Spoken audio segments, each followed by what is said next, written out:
Oke,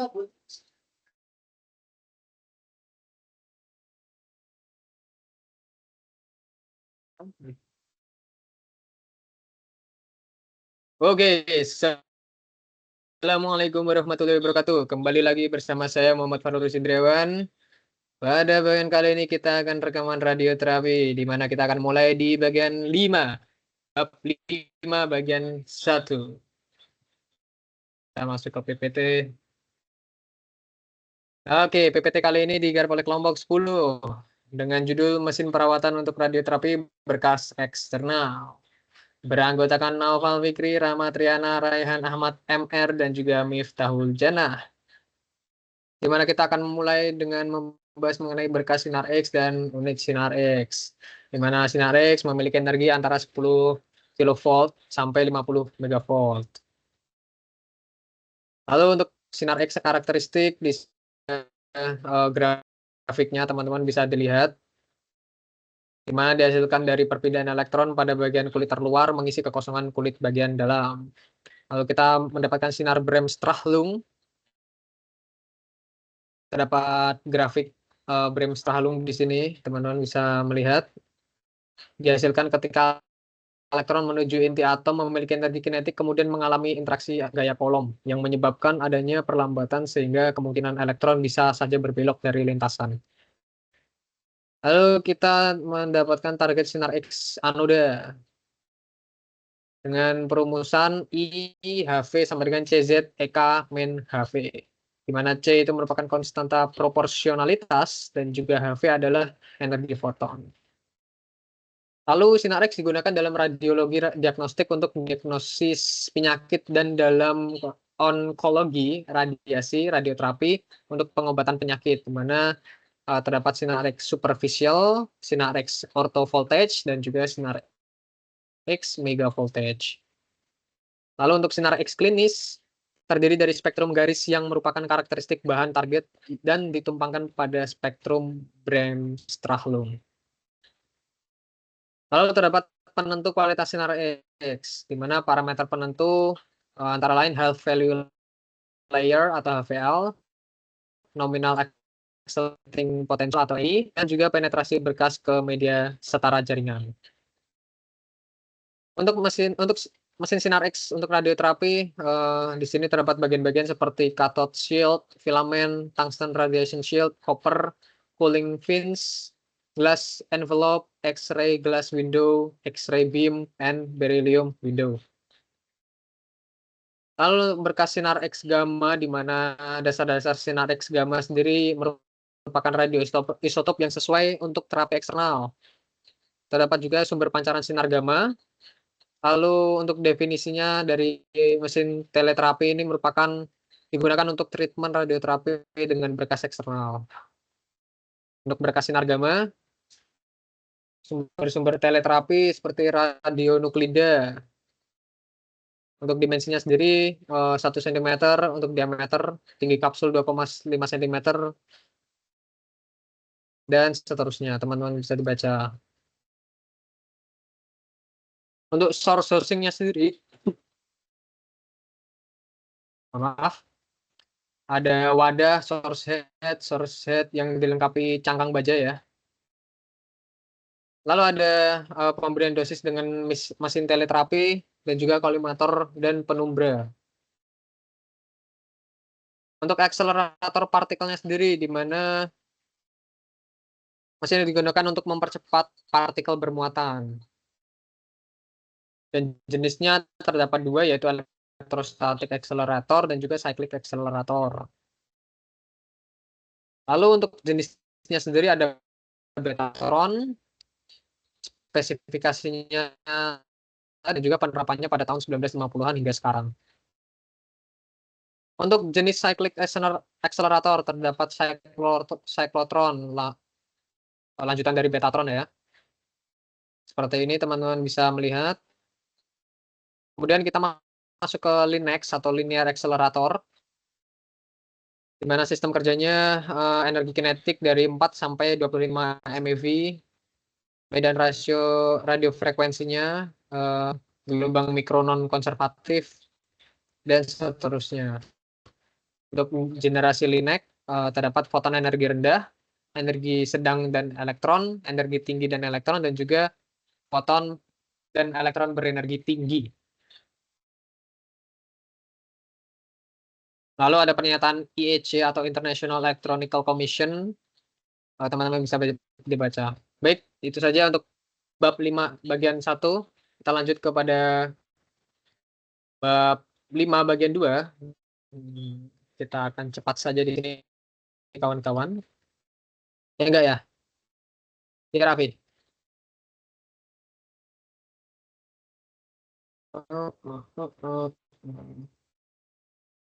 Kita masukin bab.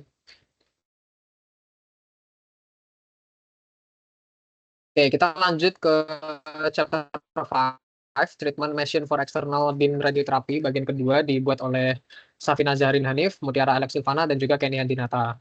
Untuk yang pertama yaitu sistem generator tenaga radiofrekuensi. Biasanya digunakan untuk akselerasi arah gelombang guna akselerasi elektron berdasarkan energi kinetik yang diproduksi oleh sistem generator tenaga RF. Untuk tegangan tinggi yaitu sampai 100 kV dengan arus 100 ampere. Durasinya hanya 1. Lalu kita masuk kepada akselerator arah gelombang. Di sini teman-teman bisa dibaca. Lalu kita masuk pada transmisi tenaga gelombang rendah. Nah, di sini ada gambar di mana gelombang mikro diproduksi dengan radio generator RF. Lalu untuk sistem tambahan terdapat sistem pompa vakum, sistem pendingin air, sistem tekanan udara, dan juga pelindung anti kebocoran radiasi. Untuk saja yaitu ada transport sinar elektron, mohon maaf, di mana sistem pembelokan elektron terbagi menjadi 3, yaitu pembengkokan 90 derajat, 270 derajat atau akromatik, dan juga 112,5 atau slalom. Untuk kepala terapi Linux, terdapat komponen penting pada kepala tipikal dari Linux, khususnya pada generasi 4 atau 5. Sinar foton klinis diproduksi dengan target peralatan dari filter kombinasi. Sinar elektron klinis diproduksi dengan menarik target dan meratakan filter dari berkas. Dan selanjutnya. Lalu kita masuk pada produksi sinar foton klinis LINAC, di mana memancarkan dari LINAC medis yang memproduksi target sinar X dan dilakukan penyaringan untuk perataan. Lalu ada kolimasi berkas. Di sini komponen utama dari kolimasi berkas yaitu ada kolimator primer, kolimator sekunder, dan juga MLC atau multi-leaf kolimator. Keuntungan MLC sendiri yaitu presisi tinggi, fleksibilitas, dan juga efisiensi. Lalu kita masuk pada sinar elektron klinis dalam LINAC, di mana proses produksinya yaitu ada pengalihan berkas, penyesuaian arus, dan juga keluar dari sistem. Lalu terdapat 2 cara utama untuk mengubah berkas elektron, yaitu ada hamburan dan juga pemindahan. Lanjut pada sistem pemantauan dosis, di mana untuk pemantauan ini komponen utamanya yaitu ada ruang ionisasi, elektrometer, dan juga sistem kontrol, di mana cara kerja secara singkat, pengukuran dosis, konversi sinyal, pengolahan sinyal, pengendalian sinyal. Lalu lanjut pada radioterapi dengan proton, neutron, dan ion berat, di mana menggunakan sinar X untuk mengobati kanker ya. Dengan keuntungan menggunakan partikel berat yaitu ada neutron dan proton dan ion berat. Lalu kendalanya yaitu ada biaya dan ketersediaan cukup langka. Lalu masuk pada pertimbangan perlindungan atau shielding. Poin-poin pentingnya yaitu jenis bahan pelindung, di mana X-ray energi rendah dan juga X-ray energi tinggi. Untuk faktornya sendiri yaitu ada energi radiasi dan juga jenis bahan pelindung, peran fisika medis, dan juga sesuai dengan peraturan. Unit teleterapi Cobalt 60 dibandingkan dengan LINAC, teman-teman bisa membaca tabel di sini. Lalu untuk gambar dari mesin teleterapi Cobalt 60, teman-teman bisa lihat di mana A merupakan Teratron Equinox, B merupakan diagram skematik ya. Lalu ini ada gambar merupakan gambar linek energi foton ganda modern yang diproduksi oleh varian, gantri, dan perakitan penyangga pasien ditampilkan dengan jelas. A merupakan portal image ditarik, B merupakan portal image diaktifkan. Lalu ada alasan pengembangan dan ketersediaan teknologi multimodalitas pada sebagian besar mesin modern. Di sini teman-teman bisa baca. Lalu ada simulator dan simulator CT tomografi terkomputasi dalam radioterapi dengan langkah-langkah seperti pengumpulan data pasien, pelokalan target, definisi dan penandaan sistem, desain bidang perawatan, transfer data ke sistem atau TPS, dan juga produksi gambar untuk verifikasi perawatan. Lalu selanjutnya ada simulator radioterapi, teman-teman bisa membaca di sini. Kita lanjut pada komputer tomografi simulator dengan fokus utama yaitu ada meja rata, sistem penandaan laser, dan juga simulator virtual. Di mana terdapat digital radiographs atau DRRS dan juga digital composited radiographs atau DCRS. Kemudian yang terakhir ada training requirement. Di sini laporan IAEA dan juga AAPM menyoroti pentingnya keselamatan medis dalam penggunaan akselerator medis. Mungkin itu saja bab 5 bagian kedua.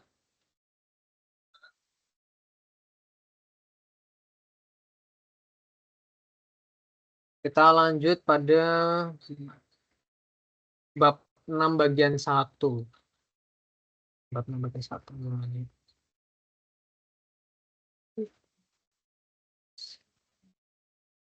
Soal. Oke, kita lanjut pada bab 6 bagian 1 di mana dengan judul sinar foton eksternal aspek fisik yang dibikin oleh Febri Anggriani, Istiar Zulfazaro, Nurul Salima, Tika Pratiwi. Wow. Untuk pendahuluan bisa teman-teman baca. Nah, yang pertama merupakan besaran untuk sinar foton. Di sini terdapat perumusan dari fluensa foton dan laju fluensa foton. Yang kedua ada perumusan untuk fluktuasi energi dan laju fluktuasi energi. Di mana lanjutnya yaitu ada kerma di udara dengan perumusan sebagai berikut. Lalu ada paparan di udara dengan perumusan K col air sama dengan X W air per E. Lalu kita masuk pada dosis terhadap massa kecil medium di udara. Kemudian kita lanjut pada sumber sinar foton. Di sini terdapat grafik di mana tipikal spektra for untuk A, grafik di kiri ini merupakan mono energetik dan B merupakan heterogeneous photon beams. Lalu kita masuk pada lanjutan dari pembahasan sebelumnya.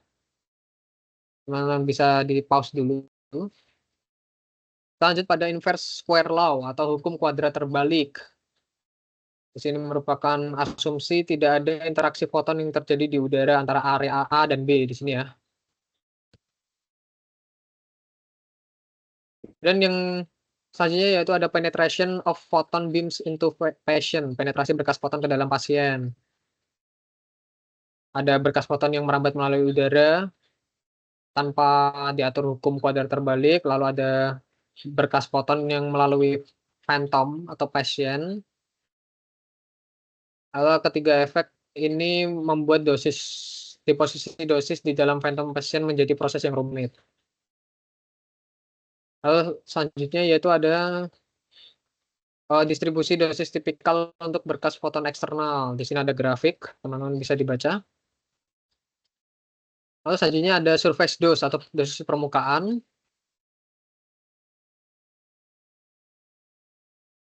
Kemudian lanjut pada kontributor terhadap dosis permukaan DS dan juga nilai tipikal dosis permukaan. Lalu selanjutnya ada build up region atau wilayah peningkatan dosis. Di sini ada 3 poin ya, wilayah antar permukaan Z0. Peningkatan dosis ini dihasilkan dari jangkauan yang relatif panjang. Lalu ada CPE atau kesetimbangan partikel bermuatan tidak ada dalam wilayah peningkatan dosis. Lalu ada depth of dose maximum. Kedalaman dosis maksimum Zmax bergantung pada energi berkas foton dan juga ukuran lapangan. Untuk ukuran lapangan tertentu ada Zmax meningkat seiring dengan energi berkas foton dan juga untuk lapangan berukuran 5 kali 5 cm persegi. Dan sekarang ada tabel typical depth of dose maximum Zmax for various photon beam energies and a field size of 5 kali 5 cm kuadrat. Lalu lanjut pada depth of dose maximum Zmax pada energi berkas tertentu. Di sini terdapat grafik dari depth of dose maksimum milimeter dengan side of square field. Lalu lanjut pada exit dose. Teman-teman bisa dibaca. Kita lanjut pada radiation treatment parameter. Di sini ada tabel typical depth of dose maximum Zmax seperti yang tadi ya teman-teman. Lalu ada radiation treatment parameter di mana radiation beam field size. Di sini ada persegi dan persegi panjang, melingkar dan tidak beraturan. Kemudian ada collimator factor CF. Lalu ada collimator faktor lagi untuk A menunjukkan pengukuran di AHV, sedangkan B menunjukkan pengukuran D10HV. Sini ya teman-teman ya. Lalu ada peak scatter factor dengan rumus PSF AHV sama dengan DP Zmax AVHV per DP aksen AHV. Lalu masuk pada relative dose factor. Nah, teman-teman bisa lihat di sini. Berlanjut untuk grafiknya yaitu typical values for the RDF, A, CFA, dan SFA for bagian A. Kita masuk pada relative dose factor juga lanjutan.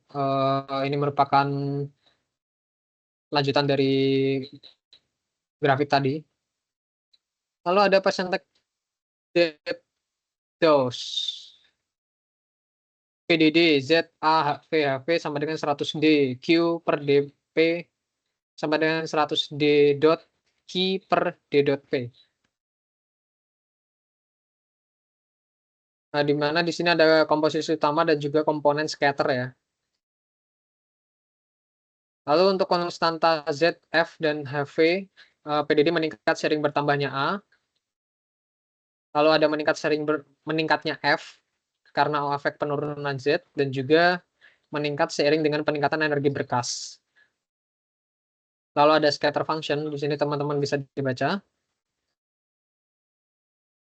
Dan mungkin itu saja yang bisa saya sampaikan untuk bab 6 bagian 1. Kita lanjut pada bab 6 bagian 2 dan mengakhiri video ini.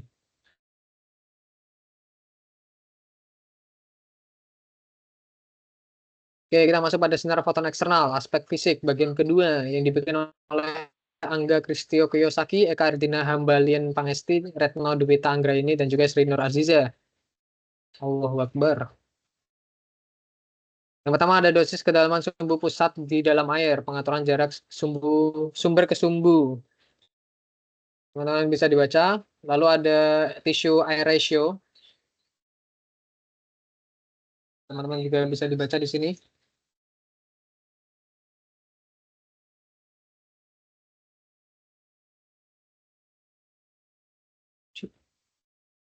Lalu ada lanjutan dari tissue air ratio atau TAR. Kemudian ada hubungan antara TAR dan PDD. Lalu ada scatter air ratio atau SAR. Kemudian ada hubungan antara SAR dan S. Lalu selanjutnya ada tissue phantom ratio and tissue maximum ratio atau TPR. Di sini khusus ditentukan untuk kedalaman referensi ZREF ya. Lalu hubungan antara TMR dan PDD. Lalu ada scatter maximum ratio atau SMR. Kemudian ratio of axis and beam profiles. Perbandingan luar sumbu of axis ratio OAR. Lalu ada berkas sinar X megavolt memiliki 3 area utama yaitu pusat, penumbra, dan juga umbra. Lalu untuk beam flatness ada parameter yang digunakan mengukur tingkat keseragaman dosis di area pusat medan radiasi. Lalu ada membahas mengenai Sunderlinek, fenomena overflattening. Lalu saja ada beam simetri. Di sini ada perumusan beam simetri yaitu S sama dengan 100 kali area left kurangi area right per area left tambah area right. Yang kita lanjut pada distribusi dus dalam phantom air. Di sini ada kepadatan phantom homogen, permukaan phantom datar, dan juga radiasi tegak lurus pada phantom. Lalu ada kurva dan permukaan isodus. Ada pengaturan source to surface distance dan juga pengaturan source to axis distance. Lalu ada parameter yang mempengaruhi distribusi dus, pengukuran distribusi isodus, dan juga pengukuran distribusi isodus. Lalu selanjutnya ada distribusi isodus, satu berkas pada pasien. Yang pertama ada algoritma berbasis koreksi, lalu ada algoritma berbasis model. Koreksi untuk kontur tidak rata, sudut datang, sinar X yang miring. Di sini ada grafik ya teman-teman. Lalu ada metode SSD efektif, metode rasio jaringan udara atau rasio jaringan maksimum, dan juga metode pergeseran isodus. Kemudian ada kompensasi jaringan yang hilang, filter wedge fisik, wedge dinamis. Lalu ada bolus dan kompensator. Kemudian ada koreksi untuk inhomogenitas jaringan, di mana pengaruh ini dibagi menjadi dua kategori, yaitu peningkatan atau penurunan atenuasi berkas primer, dan peningkatan atau penurunan flux elektron sekunder. Lalu untuk koreksinya sendiri ada wilayah 1, wilayah 2, dan juga wilayah 3. Kemudian untuk metode empirisnya terdapat metode TAR atau tissue air ratio, kemudian ada metode TAR hukum pangkat, TAR ekivalen, dan juga metode pergeseran isodosis. Lalu untuk algoritma berbasis model untuk menghitung dosis, terdapat perhitungan analitik sederhana, metode konvolusi superposisi, dan juga metode Monte Carlo. Untuk integrasi segmen Clarkson, di sini ada perumusan perhitungan fungsi dosis F, Z, medan tidak teratur F, HV. Kemudian ada pengukuran dosis realistis dengan ruang ionisasi. Di sini memerlukan ruang ionisasi silindris besar 0,6 cm3, ruang ionisasi kecil 0,1 cm3, dan juga ruang ionisasi plat paralel. Lalu ada kurva PDD berkas foton, daerah build-up, rata-rata pembacaan kedua polaritas di daerah build-up, di luar zona Zmax, dan juga efisiensi koleksi ion. Lalu ada rasio daya henti air terhadap udara, dan faktor koreksi ruang tergantung pada kedalaman. Ada satu berkas foton dan juga berkas elektron. Untuk pada berkas elektron, faktor koreksi gangguan fluensi bervariasi dari 5% pada ruang hampa pelindung, tanpa pelindung. Lalu ada pengiriman dosis dengan sinar eksternal dan eksternal tunggal.